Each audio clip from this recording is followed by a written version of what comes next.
નમસ્કાર મિત્રો, હું છું ગોપાલ ઇટાલિયા. આજે 15મી ઓગસ્ટ 2025 સ્વતંત્રતા દિવસ અને એના રાતના 9:30 વાગ્યા છે અને આપણે બધા લાઈવ બેઠા છે. હું બીજા મોબાઈલમાં જોઈ રહ્યો છું કે શું કોમેન્ટ આવે છે તો મને ખબર પડે બધું બરાબર આવે છે ને. આજે દોસ્તો સ્વતંત્રતા દિવસ આમ તો આપણે વર્ષોથી મનાવીએ છીએ, પણ માણસ ખરેખર કેટલો આઝાદ થયો છે અને ખરેખર આઝાદ ક્યારે થશે એ બે બહુ મોટા પ્રશ્નો છે. કે ખરેખર આઝાદ થયો છે કે નથી થયો, કેમ કે એક અથવા બીજા પ્રકારની ગુલામી હંમેશા રહે જ છે. અંગ્રેજો વયા જાય છે તો પાછા નેતા આવી જાય છે, નેતા ન હોય તો અધિકારી આવી જાય છે, અધિકારી ન હોય તો ગુંડાઓ હોય છે, ગુંડા ન હોય તો અલગ અલગ પ્રકારના બંધનોથી લોકોને બાંધવામાં આવે છે. એટલે પહેલો મહત્વનો સવાલ એ છે કે શું ખરેખર આઝાદી આવી છે કે હજુ કંઈક ગુલામી બાકી છે. અને બીજી મહત્વની બાબત એ છે કે માણસ ખરેખર આઝાદ ક્યારે થયો ગણાશે. તો મારે આજે લોકોને એક મારા મનની વાત કહેવી છે. ઘણા સમયથી લાઈવ નતો, એમાં મને એમ લાગે છે કે જ્ઞાન જે છે, નોલેજ, એ જ માણસને આઝાદ બનાવી શકે છે. બાકી બધી વસ્તુ જે છે એ આઝાદ હોવાનો ભ્રમ છે. જ્યાં સુધી માણસની પોતાની પાસે જ્ઞાન નથી, નોલેજ નથી, માહિતી નથી, જાણકારી નથી, સૂચના નથી, ત્યાં સુધી માણસ જે છે એ સમજો કે અબૂધ પ્રકારે જીવન જીવવા લાચાર બને છે, મજબૂર બને. અને અબૂધ હોવું એટલે પોતાની જાતે એક ગુલામ પ્રકારની વાત થઈ ગઈ. એટલે આજે મારે તમને કેટલીક પાછી માહિતી આપવી છે. મેં 2 દિવસ પહેલા ગ્રામ સભાની માહિતી આપી હતી અને આજે ગુજરાતભરમાં અનેક ગામડામાં ગ્રામ સભા થઈ. ક્યાંક સારી થઈ, ક્યાંક ખરાબ થઈ, ક્યાંક થવા જેવું થયું, ક્યાંક ન થવા જેવું થયું. પણ હવે આપણે પાછું આગળનો એક વિષય સમજવો છે. આ તમને મારી વાત વ્યાજબી લાગે તો તમે બધા સુધી પહોંચાડજો. આપણે ત્યાં આજે ગામ સભા હતી એટલે અનેક ગામના યુવાનો જે છે એને ગામ સભામાં ગયા અને નાના મોટા પ્રશ્ન રજૂ કર્યા. અને લોકો એમ માને છે કે ગ્રામ પંચાયતમાં જ બધું કામ થઈ ગયું હશે, અથવા ધારાસભ્યથી થઈ ગયું હશે, અથવા સાંસદ સભ્યથી થઈ ગયું હશે. તો મિત્રો, સરકારી કામ કરવાની વ્યવસ્થા કેવી રીતે ગુજરાતમાં બનેલી છે એની મારે તમને માહિતી આપવી છે. કે સરકારી કોઈ પણ કામ હોય ભાઈ, તો સરકારી કામ કેવી રીતે થાય છે એ મારે તમને આ વખતે જણાવવું છે. ધારો કે આપણે ગામડાનો દાખલો લઈએ કે કોઈ ગામમાં કામના મુખ્યત્વે 2 પ્રકાર હોય. પહેલો પ્રકાર એવો હોય કે સાવ નવેસરથી કામ કરવું છે, અથવા કોઈ કામની અંદર રિપેરિંગ કરવો છે, સુધારો, વધારો, ઘટાડો કરવો હોય. નવેસરથી કામ એટલે કે નવી સ્કૂલ બનાવવી છે, નવું સ્મશાન બનાવવું છે, નવી આંગણવાડી બનાવવી છે, નવો પુલ બનાવવો છે, નવી પાણીની ટાંકી બનાવવી છે, નવો રોડ બનાવવો છે, નવી ગટર નાખવી છે. તો એ બધા થઈ ગયા કામ. અથવા કામનો બીજો પ્રકાર છે કે કોઈ પાણીની ટાંકી છે અને રિપેર કરવી છે, કોઈ શાળા રિપેર કરવી છે, કોઈ દવાખાનું રિપેર કરવું છે, કોઈ ગટર રિપેર કરવી છે, અથવા ગટર અથવા પાણીની ટાંકી બહુ જૂની થઈ ગઈ છે અને તોડી નાખવી છે. તો એ પણ એક કામ છે. તો ગ્રામ્ય કક્ષાએ અનેક પ્રકારના કામોની લોકોને જરૂર પડતી હોય છે. હજારો લોકોને ખબર નથી કે આ કામ ખરેખર કરે છે કોણ અને કેવી રીતે થાય છે. એટલે હું આજે તમને એ માહિતી આપવા માંગુ છું કે કામ કેવી રીતે થાય અને કામ કેવી રીતે કરી શકાય. તો આજે અમારી સાથે આ બધા ભેસાણના અમારા કાર્યકર્તાઓ મિત્રો છે. આ અમારા કિશોરભાઈ સાવલિયા ભેસાણ તાલુકાના પ્રમુખ છે. ભેસાણ એક વાડી અમે બેઠા છે, નાનો એવો બોક્સ છે અને માહિતીનું આદાન પ્રદાન અમે કરી રહ્યા છીએ. ગામની અંદર કોઈ પણ આપણે ઉદાહરણ તરીકે એવી રીતે સમજીએ કે કોઈ નવું કામ કરવું છે, સાવ નવું. દાખલા તરીકે ગામની અંદર પાણીની ટાંકી બનાવવી છે, જે છે જ નહીં. હવે સરકારી પ્રોસેસને સમજીએ તો ગામડાની સમસ્યાઓ ઘટશે, કેમ કે હજારો યુવાનોને પ્રોસેસ નથી ખબર. એટલે અધિકારીઓ અને નેતાઓ મળી અને જનતાને ટલ્લે ચડાવે છે. તો ઉદાહરણ આપણે લઈએ કે ગામમાં પાણીની નવી ટાંકી બનાવવી છે. તો સૌથી પહેલા પાણીની નવી ટાંકી બનાવવાનો વિચાર કોઈના મનમાં આવે, કોઈ વ્યક્તિના મનમાં આવે. એ કેવી રીતે આવે? ધારો કે ગામના સરપંચના મનમાં વિચાર આવે એવો કે પાણીની ટાંકી હોવી જોઈએ, અથવા ગામના 10 લોકોના મનમાં એવો વિચાર આવે કે પાણીની ટાંકી બનવી જોઈએ, અથવા ગામના તાલુકા પંચાયતના સભ્યના મનમાં એવો વિચાર આવે, અથવા 50 લોકો ભેગા મળીને સરપંચને અથવા તાલુકા પંચાયતના સભ્યને રજૂઆત કરે કે અમારા ગામમાં પાણીની ટાંકી બનવી જોઈએ, તો કોઈ પણ કામની શરૂઆત એ ભાઈ થોડી વાર તમે ખમો ને યાર વડીલો, કોઈ પણ કામની શરૂઆત એક વિચારથી થાય છે. એ કામ નવું બનાવવાનું હોય કે કામ રિપેરિંગ કરવાનું હોય, પણ પેલા કોઈના મનમાં એવો વિચાર આવે કે આ કામ કરવું જોઈએ. એ વિચાર આવે એ પહેલો તબક્કો છે સરકારી કામનો. એ વિચારને સરકારી પ્રોસેસમાં લાવવા માટે શું કરવું પડે, તો કે ગ્રામ પંચાયત જે છે એના સરપંચ અથવા આખી ગ્રામ પંચાયતની બોડી ગામની અંદર ઠરાવ કરે કે આપણા ગામમાં પાણીની ટાંકીની જરૂરિયાત છે, માટે પાણીની ટાંકી બનાવવી, એવું ગામજનો બધા ભેગા મળીને એટલે કે ગામની પંચાયત ઠરાવે છે. એટલે જે વાત મનમાં હતી એ વાત કાગળ ઉપર પહેલી વખત પંચાયતમાં આવી. હવે પાણીની ટાંકી કેવી રીતે બનશે, એના બે રસ્તા છે. એક કે ગ્રામ પંચાયતનો ઠરાવ છે એ તાલુકા પંચાયતના સભ્યને આપવામાં આવે, અથવા ગ્રામ પંચાયતનો ઠરાવ જિલ્લા પંચાયતના સભ્યને આપવામાં આવે. કોઈ પણ સરકારી કામ કરવા માટે સૌથી પહેલા એનું આયોજન સરકારી રીતે થવું જરૂરી છે. આયોજન હંમેશા બે જ કક્ષાએ આયોજન થાય છે, ત્રીજી કોઈ એની કક્ષા છે જ નહીં ગુજરાતમાં, જ્યાં સુધી મારી માહિતી છે. એક તાલુકા કક્ષાનું આયોજન અને એક જિલ્લા કક્ષાનું આયોજન. તાલુકા કક્ષાના આયોજનની અંદર તાલુકા પંચાયતના તમામ સભ્યો અને પ્રાંત અધિકારી એના અધ્યક્ષ હોય એવી એક આયોજન કમિટીની મીટિંગ મળે. તાલુકા આયોજન કમિટીના અંદર આખા તાલુકાના કોઈ પણ ગામનું કોઈ પણ કામ છે એ એની અંદર સૂચનમાં મૂકી શકાય. એટલે સમજો કે તાલુકા પંચાયતના તમામ સભ્યો મીટિંગમાં બેઠા છે, પ્રાંત અધિકારી એના અધ્યક્ષ તરીકે બેઠા છે. તાલુકા પંચાયતના દરેક સભ્યો પોતપોતાના મત વિસ્તારના 10, 20, 25, 50, 100 કામોની યાદી એ મીટિંગમાં મૂકે. આ મીટિંગ વર્ષમાં એક વખત થતી હોય છે. સામાન્ય રીતે ડિસેમ્બરમાં અથવા જાન્યુઆરીમાં આ આયોજનની મીટિંગ થતી હોય છે. આયોજનની સ્પેશિયલ મીટિંગ હોય છે. જિલ્લા કક્ષાના આયોજનની પણ સ્પેશિયલ મીટિંગ થાય અને તાલુકા કક્ષાના આયોજનની પણ સ્પેશિયલ મીટિંગ થાય. અંદાજે સમજવા માટે આપણે એમ સમજી શકીએ કે એક તાલુકા કક્ષાના આયોજનની અંદર દર વર્ષે લગભગ 10 કરોડ રૂપિયાની સરકારી ગ્રાન્ટની જોગવાઈ થઈ જતી હોય છે. એમાં કયા કયા પ્રકારની ગ્રાન્ટો હોય? એટીવીટીની ગ્રાન્ટ હોય. એટીવીટીની ગ્રાન્ટ એટલે કે પ્રાંત અધિકારીને 25 લાખ રૂપિયાની ગ્રાન્ટ મળે છે દરેક પ્રાંત અધિકારીને. ઈ પ્રાંત અધિકારી પોતાના અંડરમાં આવતા તાલુકામાં ગમે તે સરકારી કામમાં પોતાની ગ્રાન્ટ વાપરી શકે. ત્યાર પછી દરેક તાલુકાને 1 કરોડ રૂપિયાની અલગથી ગ્રાન્ટ એટીવીટીની મળતી હોય છે. એટીવીટી એટલે આપણો તાલુકો વાઇબ્રન્ટ તાલુકો. એટલે એમ સમજો કે 1.5 કરોડ રૂપિયાની અલગ ગ્રાન્ટ એક તાલુકા માટે હોય છે. ત્યાર પછી સ્ટેમ્પ ડ્યુટીની ગ્રાન્ટ દરેક તાલુકાને મળે છે. કોઈ પણ તાલુકાની અંદર જેટલા પણ દસ્તાવેજોની નોંધણી થાય એની અંદર જેટલા રૂપિયાનો સ્ટેમ્પ વપરાયો હોય એ સ્ટેમ્પમાંથી સરકારને જે આવક થાય એ આવકના કેટલાક ટકા રૂપિયા એના તાલુકાને પાછા મળે. એટલે આ કરોડો રૂપિયાના જે સ્ટેમ્પ સરકારમાંથી ખરીદી થાય છે સ્ટેમ્પની, એ સ્ટેમ્પ ક્યારે ખરીદવામાં આવે? દસ્તાવેજ થાય ત્યારે, ખરીદ વેચાણ થાય ત્યારે. તો એ સ્ટેમ્પ જે જનતા ખરીદે છે એ સ્ટેમ્પ જે તાલુકામાંથી ખરીદી થયો છે અથવા જે તાલુકામાં રજીસ્ટ્રેશન થયું નોંધણી, એ તાલુકાને સ્ટેમ્પના કેટલાક રૂપિયા ગ્રાન્ટ સ્વરૂપે પાછા મળે.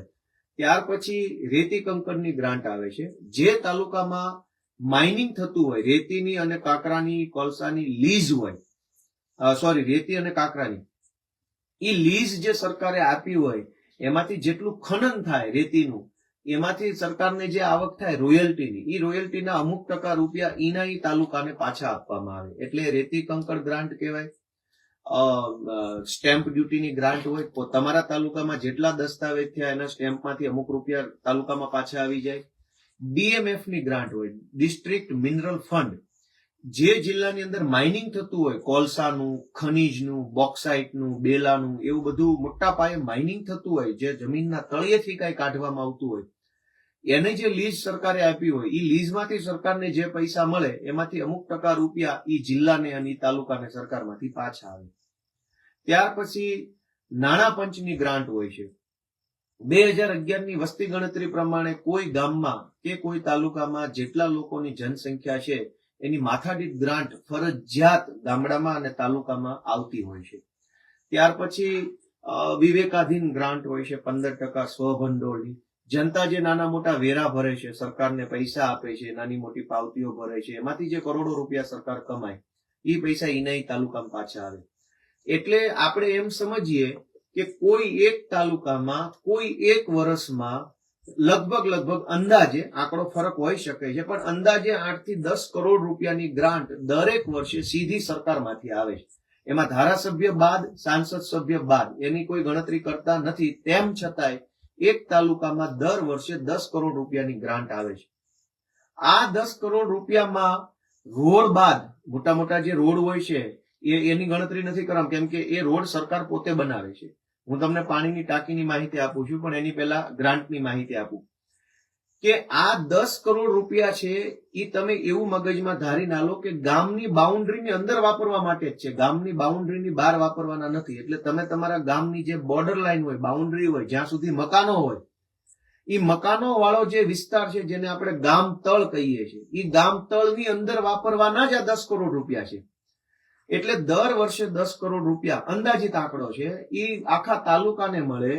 એક તાલુકામાં ધારો કે એવરેજ 50 થી 60 ગામો હોય, ક્યાંક 70 હોય, ક્યાંક 80 હોય, પણ 60 ગામડાની એવરેજ આપણે માનીને ચાલીએ તો મારું ગણિત કાચું છે, આપણે કેલ્ક્યુલેટર કાઢી લઈએ ખોટા ગપ્પા મારવાના બદલે.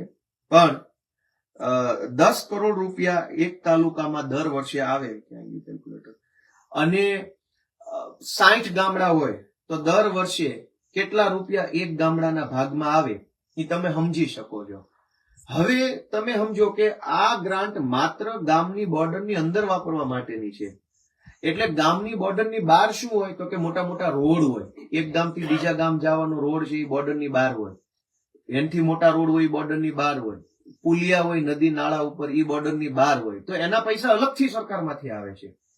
આ તો ગામની બોર્ડરની અંદર શું હોય? સ્મશાન હોય, સ્કૂલ હોય, દવાખાનું હોય, પાણીની ટાંકી હોય, ગટર હોય, કેમેરા હોય, સીસીટીવી, ક્યાંક નદી આવતી હોય તો પૂર સંરક્ષણ દિવાલ આવતી હોય, પાણી ભરાય ને એટલા માટે ઈ ગામની અંદર આવતી હોય, આંગણવાડી ગામની અંદર આવતી હોય, પંચાયતનું મકાન ગામની અંદર આવતું હોય. તો ગામની અંદર આટલી જ વસ્તુ આવતી હોય, એ જ વસ્તુ માટે સરકારના એક તાલુકા દીઠ 10 કરોડ રૂપિયા અંદાજિત આખા ગુજરાતમાં આવે છે. હવે હું તમને કહું કે ગામમાં પાણીની નવી ટાંકી બનાવી છે. સામાન્ય રીતે લોકો ધારાસભ્ય, સાંસદ સભ્યને રજૂઆત કરતા ટાંકી બનાવી છે, ગ્રાન્ટ આપો, પણ ગામની અંદર પૈસા વાપરવા માટે કરોડો રૂપિયા સરકારમાંથી ઓલરેડી આવે છે. હવે આપણે એક વસ્તુ એ પણ મારે તમને ધ્યાને મૂકવી છે કે 5 લાખ રૂપિયા સુધીનું કોઈ પણ સરકારી કામ હોય એ તાલુકા પંચાયત હસ્તક થતું હોય છે હંમેશા માટે, અને 5 લાખ કરતા ઉપરની કિંમતનું કોઈ પણ કામ હોય તો એ જિલ્લા પંચાયત હસ્તક થતું હોય. પછી એ 10 લાખનું હોય કે 20 લાખનું હોય કે 50 લાખનું હોય. 5 લાખ કરતા અંદરની કિંમતના જે કાંઈ સરકારી કામ હોય એ તાલુકા પંચાયત હસ્તક એનું વહીવટી પ્રક્રિયા થાય અને એ કામનું અમલીકરણ ગ્રામ પંચાયત કરાવે. આપણે પેલા નાના કામનો દાખલો લઈએ, કેમ કે પાણી ટાંકી તો 5 લાખ વાળી ન હોય એટલે મોટો દાખલો થઈ જાય છે. હું નાના દાખલામાં સમજાવું કે એમ સમજો કે ગામની અંદર આપણે સીસીટીવી કેમેરા નાખવા છે. આના સીસીટીવી નો દાખલામાં ટેકનિકલ પ્રોબ્લેમ આવશે, આપણે સરળ ભાષામાં સમજાવવા છે. ગામના સ્મશાન ફરતે દિવાલ કરવી છે. સ્મશાન ઉપર ફરતે દિવાલ નથી, મસાણિયા ફરતે. એટલે ગામમાં એવું પેલા મેં કીધું મનમાં વાત આવી, ગામ લોકોના કે સરપંચના કે તાલુકા સભ્યના કે સ્મશાનની ફરતે દિવાલ કરવી છે. એ વાત બે રીતે સરકાર સુધી જાય. એક તો તાલુકા પંચાયતનો સભ્ય ડાયરેક્ટ આયોજનની મીટિંગમાં મૂકી શકે, અથવા ગામ પંચાયત ઠરાવ કરે અને ગામ પંચાયત તાલુકા સભ્યના માધ્યમથી મૂકે. એટલે એક વસ્તુ દોસ્તો મગજમાં ક્લિયર રાખજો કે ગામની બોર્ડરની અંદરનું કોઈ પણ કામ હોય એનું પહેલું પગથિયું તાલુકા પંચાયતની આયોજન સમિતિની બેઠક છે. એટલે કે તાલુકા પંચાયતના સભ્યનું મહત્વ ખૂબ વધી જાય છે. જોકે ભાજપના માણસોએ તો આને કમાવાનો ધંધો કરી નાખ્યો છે.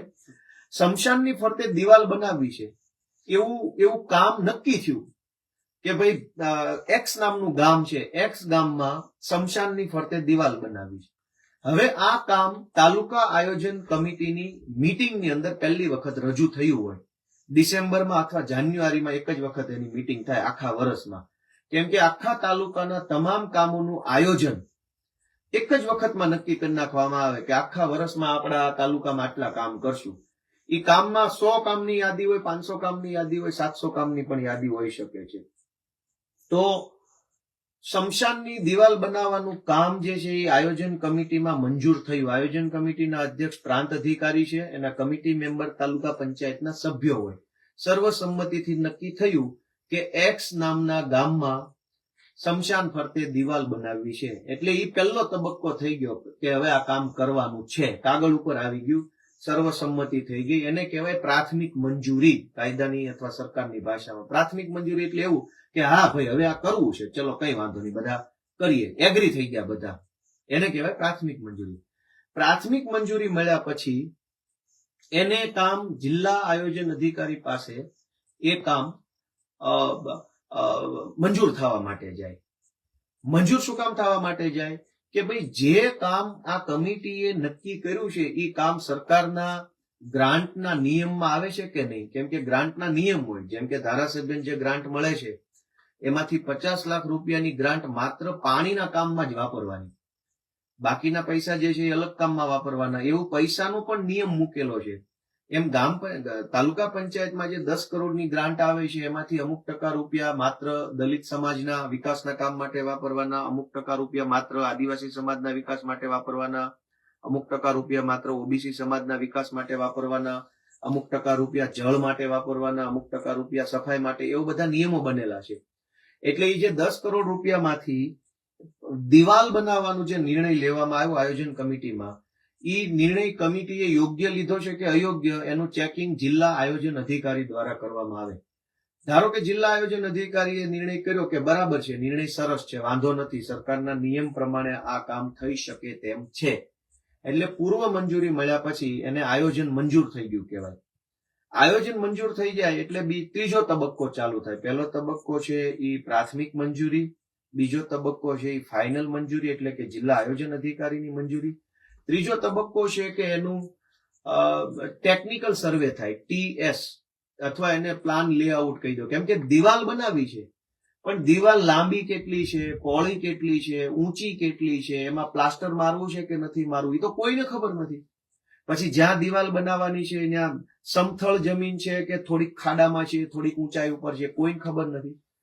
તો જે કામ કરવાનું નક્કી થયું છે એનો ફિલ્ડ સર્વે કરવો પડે, ત્યાં જઈને જોવું પડે કે દિવાલ કેટલા ફૂટ લાંબી બનશે, કેટલા ફૂટ ઊંચી બનશે, કેટલા ફૂટ પહોળી બનશે, પ્લાસ્ટર કેટલું લાગશે, લોખંડ કેટલું વપરાશે, ઈંટો કેટલી વપરાશે, સિમેન્ટ કેટલી વપરાશે, ખાડા કઈ કઈ જગ્યાએ છે, ઊંચાઈ કઈ કઈ જગ્યાએ છે, જમીન છે પથરાળ છે, એનો પાયો ગાળવા માટે જમીન ખોદવી પડે એમ છે, તો એ ખોદવા માટે માણસથી ખોદશે કે મશીનથી ખોદશે, પોચી જમીન છે, કડક જમીન છે, આ તમામ પ્રકારનો ટેકનિકલ સર્વે થાય. એ સર્વે થાય એટલે તાલુકા પંચાયતની અંદર એક એન્જિનિયર હોય, એ એન્જિનિયર આ બધો સર્વે કરે અને એક લમસમ અંદાજિત પ્લાન બનાવે. એ પ્લાનમાં એનો નકશો હોય, એનું ડ્રોઈંગ દોરેલું હોય અને લખેલું હોય કે જો આ દિવાલ બનાવવામાં આવે તો 3 લાખનો ખર્ચો થશે. એટલે જયારે ઓલું આયોજનમાં કામ આવ્યું હોય ત્યારે નક્કી થયું હોય કે 3 લાખ દિવાલ બનાવવા પેટે મંજૂર કર્યા, પણ એ પ્રાથમિક મંજૂરી થઈ. પ્રાથમિક મંજૂરી આપ્યા પછી આયોજન અધિકારીએ કાયદા પ્રમાણે છે એ ચેક કરીને એને મંજૂરી આપી. પછી એનો ટેકનિકલ સર્વે થાય. ટેકનિકલ સર્વેમાં દિવાલ બનાવવાનો વાસ્તવિક ખર્ચો, જાડાઈ, પહોળાઈ, ઊંચાઈ, પ્લાસ્ટર સહિતનો ખર્ચો 3 લાખ આવે છે એવું નક્કી એન્જિનિયર કરે. એ ચોથો તબક્કો થઈ ગયો. ચોથો તબક્કો પૂરો થાય એટલે એને વહીવટી મંજૂરી માટે મોકલવામાં આવે અધ્યક્ષ પાસે. વહીવટી મંજૂરી શું છે કે પહેલા નક્કી થયું દિવાલ બનાવવી છે, પછી નક્કી થયું કે દિવાલ બનાવવામાં આટલો ખર્ચો છે, પછી વહીવટી મંજૂરી હા ભાઈ ભલે ખર્ચો થતો કઈ વાંધો. એટલે વહીવટી મંજૂરી એટલે એવી મંજૂરી છે કે હવે સરકાર ફાઇનલી દિવાલ બનાવવા માટે 100% સંમત છે અને પૈસા આપશે, એનું નામ વહીવટી મંજૂરી. એટલે પેલા 3 લાખનો જે પેલા ટેકનિકલ સર્વે કરીને આપ્યો ફિલ્ડ ઉપર, એ 3 લાખ સરકાર આપશે. એવી મંજૂરી એને વહીવટી મંજૂરી કહેવાય. વહીવટી મંજૂરી થયા પછી એનું અમલીકરણનો તબક્કો આવે. હવે અત્યારે અહીંયા સૌથી મોટો ભ્રષ્ટાચારનો રસ્તો ગુજરાતમાં ભાજપની સરકારે ખોલ્યો છે. ભાજપની સરકારે એવો નિર્ણય કર્યો છે કે 5 લાખ સુધીનું કોઈ પણ સરકારી કામ હોય એમાં ટેન્ડર બેન્ડર કાંઈ નહીં કરવાનું. કોઈ પણ XYZ વ્યક્તિને કામ સોંપી દેવાનું. અને 5 લાખ સુધીનું કામ જે કાંઈ હોય છે એ મોટા ભાગે ગ્રામ પંચાયત હસ્તક એનું અમલીકરણ થાય. 5 લાખ કરતા ઉપરનું કોઈ પણ સરકારી કામ હોય, પાણીની ટાંકી હોય તો એ 15 લાખની હોય, તો એનું અમલીકરણ ગ્રામ પંચાયત નહીં કરે. એનું અમલીકરણ જે તે સંસ્થા કરશે. માર્ગ અને મકાન વિભાગ, પાણીની ટાંકી હોય તો માર્ગ મકાન વિભાગ બનાવે, શાળા હોય તો શિક્ષણ વિભાગ બનાવે, આંગણવાડી હોય તો ICDS બનાવે, દવાખાનું હોય તો હેલ્થ વિભાગ બનાવે. 5 લાખ કરતા ઉપરની રકમ હોય તો જે તે વિભાગ દ્વારા એ કામ કરવામાં આવે ને વિભાગ એજન્સીને ટેન્ડર દ્વારા આપીને કામ કરાવડાવે. 5 લાખ કરતા 5 લાખ સુધીની રકમનું કામ હોય તો એમાં કોઈ ટેન્ડર કરવાનું આવતું નથી. એટલે ભ્રષ્ટાચારનો સૌથી મોટો રસ્તો શું છે કે તાલુકા આયોજનની અંદર જે પેલા 10 કરોડ મળે છે એમાં તાલુકા પંચાયતના બધા સભ્યો બેસે અને પોતાના 50-50, 20-20, 30-30 કામો રજૂ કરી દે. એક તાલુકા પંચાયતની અંદર 10 ગામડા આવતા હોય તો 10 ગામના 2-2 કામ રજૂ કરે કે X ગામમાં રોડ, Y ગામમાં ગટર, Z ગામમાં કેમેરા, ફલાણા ગામમાં આ, ફલાણા ગામમાં આ. એક તાલુકા પંચાયતનો સભ્ય 20 કામ રજૂ કરે. એવા 20 તાલુકા પંચાયતના સભ્યો બેઠા હોય, બધા 20-20 કામ રજૂ કરે એટલે કુલ મળીને અંદાજે સમજો કે 200 કામ રજૂ થયા. એ 200 કામ છે એ 5 લાખ કરતા નીચેના મૂકવામાં આવ્યા હોય. શું કામ કે 5 લાખ કરતા નીચેના મૂકે તો એમાં ટેન્ડર કરવાનું આવતું નથી. અને 5 લાખ કરતા નીચેનું સરકારી કામ હોય એ ગુજરાત આખામાં ગ્રામ પંચાયત દ્વારા જ કરવામાં આવે. હવે પેલી દિવાલ બનાવવાની જે મેં તમને વાત કરી કે દિવાલ બનાવવાની વહીવટી મંજૂરી આવી ગઈ, સરકારે હા પાડી દીધી. એટલે હવે એ કામ ચાલુ કરવાની જવાબદારી પંચાયતને સોંપવામાં આવે. શું કામ? કેમ કે 5 લાખ કરતા નીચેનું. ગ્રામ પંચાયત શું કરે? ગ્રામ પંચાયતમાં જે માણસ બેઠો હોય પોતાના સગાવાલા, મામા, માસી, કાકા, ફઈ, ફુવાના કોઈ પણ છોકરાને ઉભા કોન્ટ્રાક્ટ આપી દે કે રમેશ અમારે દિવાલ બનાવી આપશે. રમેશ શું કરે કે એને 4 લાખની દિવાલ બનાવવાનું કામ મળ્યું હોય એમાંથી 1 લાખની દિવાલ બનાવે, 4 લાખના બિલ મૂકી દે, પંચાયતે બિલ મંજૂર કરી નાખે, રમેશ 3 લાખ કમાય અને બાકી બધા થોડું થોડું કમાય અને આ 5 લાખનું કામ પૂરું કરી નાખે. હવે આ 5 લાખના કામમાં ભ્રષ્ટાચાર થવાનું સૌથી મોટું કારણ એ છે કે આખા ગુજરાતમાં સૌથી વધુ કામો ગામડાની બોર્ડરની અંદર થતા હોય છે. ગામડાની બોર્ડરની બહાર તો સરકાર પોતે કરે છે, સરકારનો વિભાગ કરે છે. 5 લાખથી ઊંચું કામ હોય એમાં ટેન્ડરો થાય છે અને ટેન્ડર દ્વારા કરવામાં આવે છે. 5 લાખથી નીચેના કામમાં કોઈ ટેન્ડર નથી અને 5 લાખથી નીચેના તમામ કામ ગામડાની બોર્ડરની અંદરના હોય છે. એટલે ભ્રષ્ટાચાર કેવી રીતે થાય કે 5 લાખથી અંદરનું કામ કરવાનું જે છે એ રમેશને આપી શકાય, મગનને આપી શકાય, છગન કોઈ પણને આપી શકાય. એમાં કંપની બનાવવાની જરૂર નથી, કોઈ ટેન્ડર કરવાની જરૂર નથી. એટલે શું થાય કે માનો કે રમેશે ભ્રષ્ટાચાર કર્યો તો રમેશની તો કોઈ કંપની જ નથી. તો કંપની નથી તો કંપનીને સજાઈ નથી થવાની, કંપની બ્લેકલિસ્ટ નથી થવાની, કંપની ટેન્ડર ભરવામાંથી એને દૂર નથી રાખવામાં આવવાની. 5 લાખ કરતા ઉપરના કામોમાં એવું થાય છે કે જો કંપની બહુ મોટા ફોલ્ટમાં આવી જાય, કેમ કે 5 લાખ કરતા ઉપરનું કામ માત્ર કંપની દ્વારા કરી શકાય, એમાં ટેન્ડર ભરવું પડે છે. હવે ટેન્ડરો ભરીને ઘણું બધું કરીને તમને કામ મળ્યું હોય તમે કઈક ફોલ્ટમાં આવો તો તમારી કંપનીને બ્લેકલિસ્ટ કરી નાખે, તમારી કંપનીને સરકાર સસ્પેન્ડ કરી નાખે, તમારી કંપની પાસેથી ફી વસૂલી લે, તમારી કંપનીની ડિપોઝિટ જમા લઈ લે. પણ 5 લાખ કરતા નીચેના કામમાં ટેન્ડરો નથી થતા એટલે કોઈ કંપની ન હોય, એટલે કોઈ બ્લેકલિસ્ટ ન થાય, કોઈને સજા ન થાય, કોઈની ઉપર દંડ ન થાય, કોઈની વિરુદ્ધમાં કાર્યવાહી ન થાય. કેમ કે રમેશે કામ કર્યું, રમેશને બ્લેકલિસ્ટ કરે તો રમેશના સગા ભાઈને કામ મળી જાય, એને બ્લેકલિસ્ટ. અને બ્લેકલિસ્ટ તો થવાનો જ નથી કેમ કે એને ટેન્ડર ભરીને કામ નથી લીધું, એને ઉધડું કામ લીધું.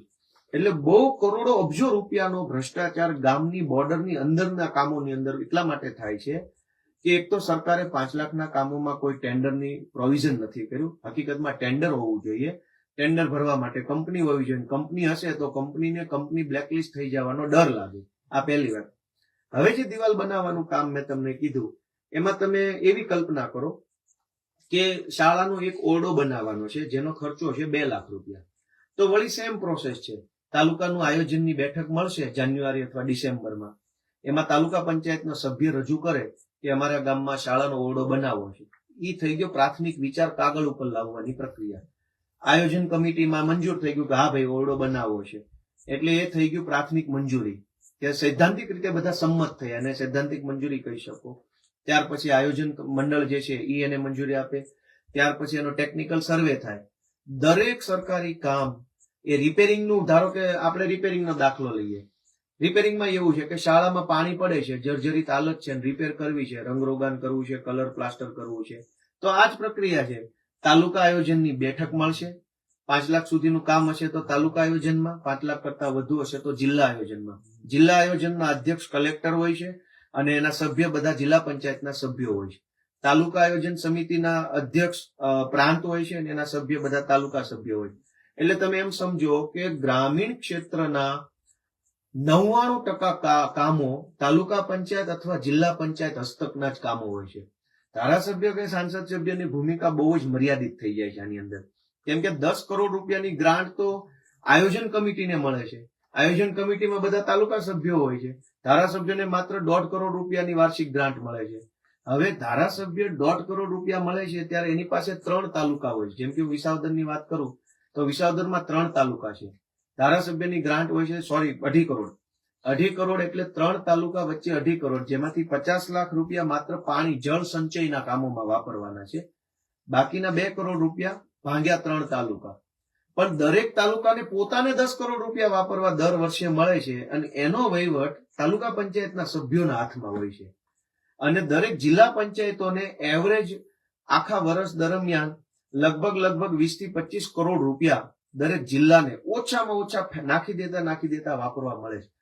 તો 10 કરોડ રૂપિયાનો ભ્રષ્ટાચાર દરેક તાલુકામાં દરેક વર્ષે જે કઈ તાલુકા સભ્યો ભેગા મળીને કરી જાય છે અને લોકોને ખબર નથી કે આ પ્રક્રિયા છે. એટલે આજે તમે ગામ સભામાં જે લોકોએ હાજરી આપી હોય એ બધા મિત્રોને મારી એટલી જ વિનંતી છે કે તમે ગામ સભામાં જાઓ, પણ તાલુકા પંચાયતના સભ્યોની ઉપર પણ ખૂબ નજર રાખવી જરૂરી છે. કેમ કે તાલુકા પંચાયતના સભ્યો છે એ જ તો બધું નક્કી કરતા હોય છે. આયોજન એટલે ગામની બોર્ડર લાઈનની અંદર કંઈ પણ કામ કરાવવું હોય, હું કામ ગણાવી દઉં. પેવર બ્લોક નખાવા છે, સીસી રોડ બનાવવો છે, ગટર કરવી છે, સીસીટીવી કેમેરા નખાવા છે, આંગણવાડીનું કામ છે, શાળાનું કામ છે, દવાખાનાનું કામ છે, પાણીની ટાંકીનું કામ છે, પૂર સંરક્ષણ દિવાલનું કામ છે, કે ગામના સ્મશાનની અંદર દિવાલ બનાવી, સ્મશાનમાં ખાટલી મૂકવી, સ્મશાન પર છાપરું નાખવું, ગામનું બસ સ્ટેન્ડ બનાવવું, કે ગામની અંદર કોઈ જાહેર કોમ્યુનિટી પેલો સેન્ટર બનાવવું. ગામની બોર્ડરની અંદર કંઈ પણ કામ કરવું હોય એ તમામ કામનું પહેલું પગથિયું તાલુકા પંચાયત છે. તાલુકા પંચાયતની આયોજનમાં કામ મૂકવામાં આવે, પછી એનો ટેકનિકલ સર્વે થાય, પછી એની વહીવટી મંજૂરી થાય અને ગ્રામ પંચાયત દ્વારા કામ કરવામાં આવે, ત્યાં એ ભ્રષ્ટાચાર થાય છે. એટલે તમને બધાને આ માહિતી જાણકારી મળી રહે એવો અમારો પ્રયત્ન છે. તમે આજે બધાએ ગ્રામ સભાની અંદર ગયા છો, પણ ગ્રામ સભા એ પહેલું પગથિયું છે શીખવાનું. બીજું પગથિયું એ છે કે આપણા ગામમાં આયોજનમાં કેટલા કામો મંજૂર થયા છે એને સતત નોંધ રાખવી. આયોજન કમિટીના સભ્યોમાં તાલુકા પંચાયતના સભ્યો અને જિલ્લા પંચાયતના સભ્યો હોય છે. આ બધા જ લોકો મોટા ભાગે એવું કરતા હોય છે. દાખલા તરીકે ઉદાહરણ આપું ભ્રષ્ટાચારનું, કે કોઈ ગામમાં પેવર બ્લોક નાખવાની જરૂરિયાત છે, એટલે ગામના આગેવાનને એવું કહેવામાં આવે કે તમારા ગામમાં હું પેવર બ્લોક નખાઈ દઉં, મને તમે દાખલા તરીકે 5,000 આપી દેજો.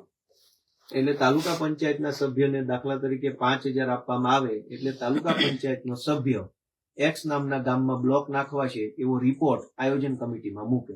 એટલે આયોજન કમિટીમાં એ રિપોર્ટ મંજૂર થઈ જાય એટલે પછી એનો સર્વે થાય તો વહીવટી મંજૂરી મળે એટલે બ્લોક નાખવાની પ્રોસેસ ચાલુ થાય એટલે એ ગામ પંચાયતને બ્લોક નાખવા માટેનું કામ સ્ટાર્ટ કરી દે. કામ સ્ટાર્ટ કરે એટલે 5,000 તો પહેલા અપાઈ ગયા હોય, એટલે પછી પાછળથી તો બધું, એટલે આખા ગુજરાતમાં આ સિસ્ટમ હાલે છે. એને તમે જાણો કે ગામનું કોઈ પણ કામ, ગામની બોર્ડર લાઈનની અંદરનું કોઈ પણ કામ 5 લાખ કરતા નાની રકમનું કામ હોય એ તમામ કામ તાલુકા પંચાયતના 10 કરોડ રૂપિયાની વાર્ષિક જે અલગ અલગ ગ્રાન્ટો હોય છે, વિવેકાધીન ગ્રાન્ટ, સ્વભંડોળની ગ્રાન્ટ, ડીએમએફની ગ્રાન્ટ, રેતી કંકરની ગ્રાન્ટ, સ્ટેમ્પ ડ્યુટીની ગ્રાન્ટ, આ તમામ ગ્રાન્ટનો ટોટલ 10 કરોડ એક તાલુકા દીઠ થાય છે. એ 10 કરોડના આયોજન ઉપર જનતાએ નજર રાખવી જોઈએ. આયોજન થતું હોય ત્યારે પોતાના સૂચન આપવા જોઈએ. એકનું એક કામ 2 વખત આયોજનમાં લેવાઈ જાય મોટા ભાગે ભ્રષ્ટાચારનો એક બીજો રસ્તો છે કે આ ભાઈના ઘરથી આ ભાઈના ઘર સુધીનો રોડ મંજૂર થાય 2021 આયોજનમાં, પછી 2022 આ ભાઈના ઘરથી આ ભાઈના ઘરનો રોડ મંજૂર થઈ જાય, પછી 2024 આ ભાઈના ઘરથી આ ભાઈના ઘરનો મંજૂર થઈ જાય. એકનો એક રોડ 10 વખત મંજૂર થઈ જાય, બને એક પણ વખત નહીં 10 વખત પેમેન્ટ નીકળી જાય. આવું પણ ગુજરાતમાં બને છે. નામ બદલી કે ગોપાલભાઈના ઘરથી કિશોરભાઈના ઘર સુધી બ્લોક નાખ્યા, પેમેન્ટ આવી ગયું. આવતા વર્ષે કિશોરભાઈના ઘરથી ગોપાલભાઈના ઘર સુધી બ્લોક નાખ્યા, વળી પેમેન્ટ આવી ગયું. આવતી વખતે ગોપાલભાઈ બાપાનું નામ લખે કે ભાઈ ફલાણા ભાઈના ઘરથી કિશોરભાઈના ઘર સુધી બ્લોક. એટલે કામનું નામ ટાઇટલ બદલી નાખે એટલે યુનિક લાગે. અને આવી રીતે ભ્રષ્ટાચાર થતો હોય છે. લોકો જાણે, જાગે, પ્રશ્ન પૂછે, અવાજ ઉઠાવે એવી લાગણી સાથે મેં આજે આ અડધી રાતનો ઉજાગરો કર્યો છે. બધાનો ખૂબ ખૂબ આભાર. ભાઈ તમારે કોઈ કઈ કેવું હોય 2 શબ્દો કહી દો. અડધી કલાકથી તમે ઉભા છો તો કઈ 2 શબ્દો કયો, કઈક સાંભળ્યા ગુજરાતમાં હોવ બધા કયો કિશોરભાઈ કયો 2 શબ્દો. હે અમે તો શું કહ્યું જો લઈ જે ફાવે કયો. હવે પછી આપણે પછી ટાટર પાડી દઈએ. કયો અનુભવ ગયો પાણી દો તમે કીધું બધું હાલો ભારત માતા કી જય. હાલો.